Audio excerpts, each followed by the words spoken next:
মাছ মাংস আর কিছুই খেতে ইচ্ছা করছে না, আর হঠাৎ করে কেন জানি ঝাল ঝাল ভর্তা খেতে ইচ্ছে করছে।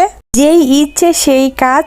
আমি অনেকগুলো শুকনো মরিচ খুব সুন্দর করে ভেজে নিয়েছি, আর এখানে কুচি কুচি করে পেঁয়াজও কেটে নিয়েছি। মরিচের ডাঁটাগুলো আমি একটা একটা করে ছুটাই নিচ্ছিলাম। মরিচগুলো একেবারে মচমচা হয়েছে। আমি এখানে স্বাদ মতো লবণ দিয়ে এখন সমস্ত মরিচগুলো খুব সুন্দরভাবে কচলাই নিব।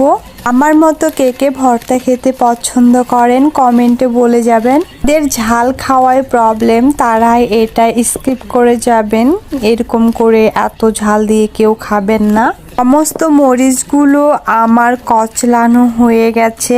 এখন আমি কেটে রাখা পেঁয়াজ কুচিগুলো দিয়ে খুব সুন্দর করে ভালোভাবে মিক্সড করে নিব।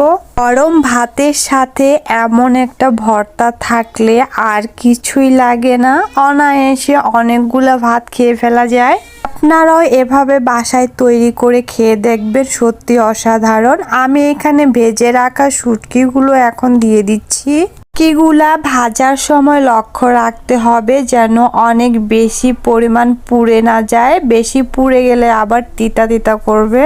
এখন আমি খাঁটি সরিষার তেল ভর্তার মধ্যে দিয়ে খুব সুন্দরভাবে আবারও মেখে নিব। শুটকিগুলো অবশ্যই অল্প আঁচে ভাজতে হবে। আর আপনারা এভাবে ভর্তা করে খেয়ে একবার দেখেন প্রেমে পড়ে যাবেন। তো আমার এখানে ফাইনালি শুটকি ভর্তা হয়ে গেছে। আল্লাহ হাফেজ।